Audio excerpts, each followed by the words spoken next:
आपके पाठ्य पुस्तक में अपठित गद्यांश और पद्यांश लेखन अभिव्यक्ति के अंतर्गत है, जिसका अध्ययन आपको करना होगा। आज हम इसी बिंदु पर चर्चा करेंगे। सर्वप्रथम अपठित गद्यांश।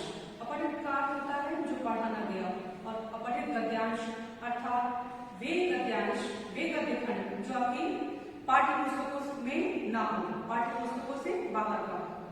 इस प्रकार के गद्य खंड या फिर कोई भी अनुच्छेद आपको देकर संबंधित के नीचे 4 से 5 प्रश्न पूछे जाते हैं, जिनका उत्तर आपको देना होता है। इस प्रकार के प्रश्नों को देकर आपसे आपके भाव ग्रहण क्षमता, भावों और विचारों की अभिव्यक्ति का मूल्यांकन किया जाता है। इसके माध्यम से विद्यार्थी स्वयं के विचार शक्ति का और क्षमता का, प्रतिशत का प्रदर्शन करते हैं अपने शब्दों, अपने वाक्यों के माध्यम से। संबंधित इसके कुछ जरूरी मुख्य बिंदु भी हैं, जिन पर हम आज चर्चा करेंगे। एक एक करके सभी बिंदुओं के विषय में आपको मैं बताऊंगी, जिन्हें ध्यान से सुनना है। पहला बिंदु है, सर्वप्रथम अपठित गद्यांश को 2 से 3 बार पढ़ना चाहिए और उसके मूल भाव को समझना चाहिए। किसी भी गद्यांश को लेकर यदि आप प्रश्नों का उत्तर आप लिखने जा रहे हैं, तो सर्वप्रथम आपको जो भी गद्यांश दिया गया है संबंधित 2 से 3 बार एकाग्रचित्त होकर पढ़ना चाहिए और उसके मूल भाव को समझने का प्रयास करना चाहिए। अर्थात जो भी लेखक है, गद्यखंड के जो भी लेखक हैं, वे किस प्रकार का संदेश, किस प्रकार का उद्देश्य लिखकर उस गद्यखंड में आप तक पहुंचा रहे हैं, वह क्षमता आपके अंदर यदि है, वह विचार शक्ति यदि आपके अंदर है, तब उसे आप स्पष्ट रूप से और शुद्ध तरीके से, सही तरीके से तभी आप समझ सकते हैं जब उसको 2 से 3 बार एकाग्रचित्त होकर पढ़ेंगे। दूसरा बिंदु, गद्यांश की मुख्य बातों को रेखांकित करना चाहिए। गद्यांश में यदि कोई मुख्य बिंदु, किसी का कथन, कोई मुहावरा, लोकोक्ति या ऐसा कुछ प्रमाणिक कथन है, तो उसे आपको रेखांकित कर लेना चाहिए। हो सकता है कि जो प्रश्न पूछे गए हैं संबंधित उसके उत्तर आपके उसी में से मिल सके। तीसरा बिंदु है, पूछे गए प्रश्नों के उत्तर गद्यांश के आधार पर ही छोटे छोटे वाक्यों में देने चाहिए। गद्यांश में जिस प्रकार के वाक्य होते हैं, अधिकतर वाक्य छोटे छोटे ही होते हैं और सारगर्भित होते हैं। उनका उत्तर देते समय आपको भी वैसे ही प्रयास करना चाहिए, अर्थात छोटे छोटे और सरल वाक्यों का प्रयोग करना चाहिए। और ऐसा तभी संभव है जब आप अपने शब्दों का प्रयोग करें। प्रश्नोत्तर लिखते समय अपनी ओर से बढ़ा चढ़ाकर नहीं लिखना चाहिए या अतिरिक्त उदाहरण भी नहीं देना चाहिए। इस बात का आपको विशेष ध्यान रखना चाहिए कि जो भी गद्यांश है, उस गद्यांश से अलग कभी भी नहीं जाना चाहिए। जो भी तथ्य, जो भी विचार लेखक द्वारा उस गद्यखंड में दिया गया है, उसके अलावा किसी भी उदाहरण या फिर किसी भी विचार या भाव को लेकर अपने उत्तर आपको नहीं देने। शीर्षक का चयन करते समय प्रथम तथा अंतिम वाक्य को विशेष सावधानी से पढ़ना चाहिए। जो भी प्रश्न शीर्षक वाला है, यानी कि शीर्षक का चयन करने के लिए भी आपको दिया जाता है, यदि ऐसा कोई प्रश्न है तो उसके लिए आप प्रथम तथा अंतिम वाक्य विशेष सावधानी पूर्वक पढ़ेंगे। आपको शीर्षक वहां से प्राप्त हो सकता है। ऐसा निश्चित नहीं है, मूल तथ्य या मूल भाव जो भी है उस गद्यखंड का आपको एकाग्रचित्त होकर पढ़ना ही है। उसके पश्चात भी आप शीर्षक प्राप्त कर सकते हैं। यहाँ पे आपको बस संभावना दिखाई जा रही है कि शीर्षक का चयन करने के लिए आप किसी भी गद्यखंड का प्रथम पंक्ति या फिर अंतिम वाला वाक्य पढ़कर शीर्षक का चयन कर सकते हैं। इसमें आसानी आपको होगी। छठा है, शीर्षक से गद्यांश का मूल भाव उद्देश्य स्पष्ट हो जाना चाहिए। शीर्षक से गद्यांश का मूल भाव और उद्देश्य, तात्पर्य है कि जो भी लेखक हैं, जिस भी मूल तथ्य, उद्देश्य, संदेश को लेकर वह गद्यखंड उनका लिया गया है, आपको उसका उत्तर आप तभी जान सकते हैं, दे सकते हैं, जब उचित शीर्षक आप चुनाव कर सकते। अर्थात शीर्षक का चुनाव करना एक बड़ी कला, बड़ी क्षमता का परिचायक होता है। अर्थात जब भी आप किसी भी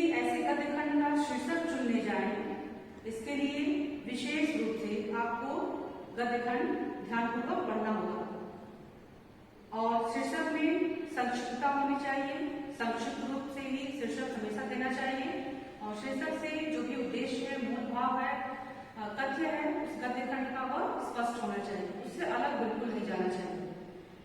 सातवां, बहुविकल्पी प्रश्नों के उत्तर चुनते समय दिए गए सभी विकल्पों को अत्यंत ध्यान से पढ़कर सबसे सही विकल्प का चयन करना चाहिए। ऐसे भी होता है कि कभी कभी बहुविकल्पीय प्रश्न भी दिए जाते हैं गद्य खंड के साथ, तो अगर ऐसा कुछ है, ऐसे कोई प्रश्न दिए गए हैं तो आपको बहुत सावधानी से चुनाव करना चाहिए।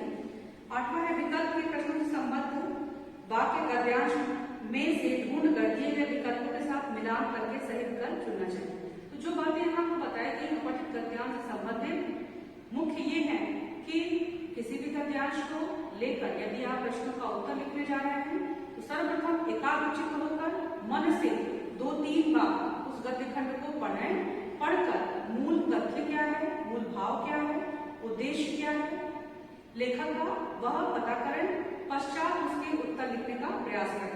इस प्रकार जो निर्देश यहाँ बताए गए हैं, दिए गए हैं, इनको आप ध्यान में अगर रखेंगे तो उत्तर लिखने की शुद्धता या फिर सही उत्तर लिखने की संभावना बढ़ जाती है। इसके पश्चात अपठित काव्यांश भी है। अपठित काव्यांश देखते हैं। अपठित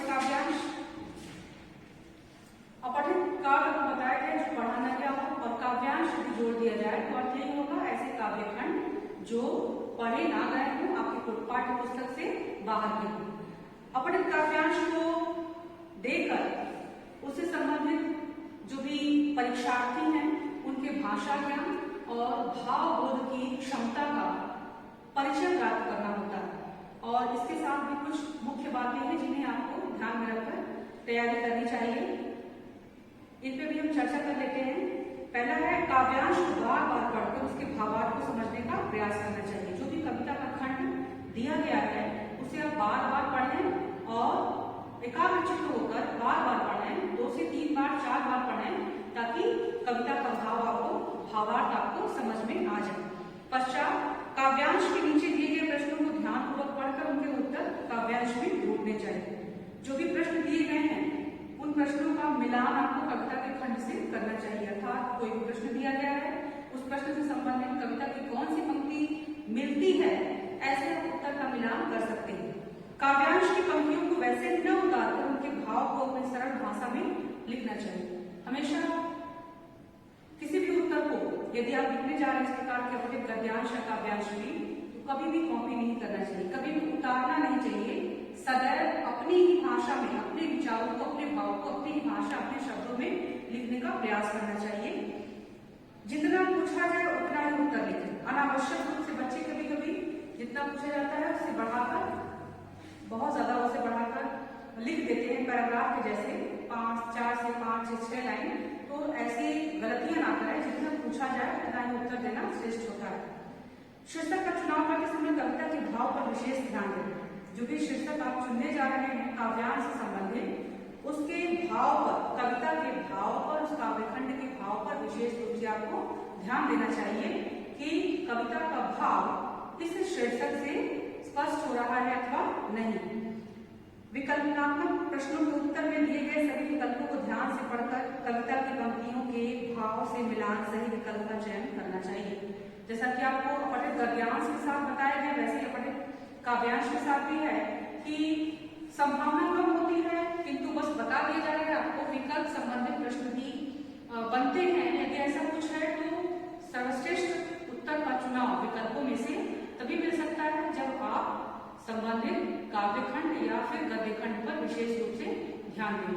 जितनी भी जानकारी आपको दी गई अपठित गद्यांश या काव्यांश से संबंधित, आप उन सभी बातों को ध्यानपूर्वक ध्यान रखते हुए अपने प्रश्नों का या फिर इस बिंदु की तैयारी करेंगे।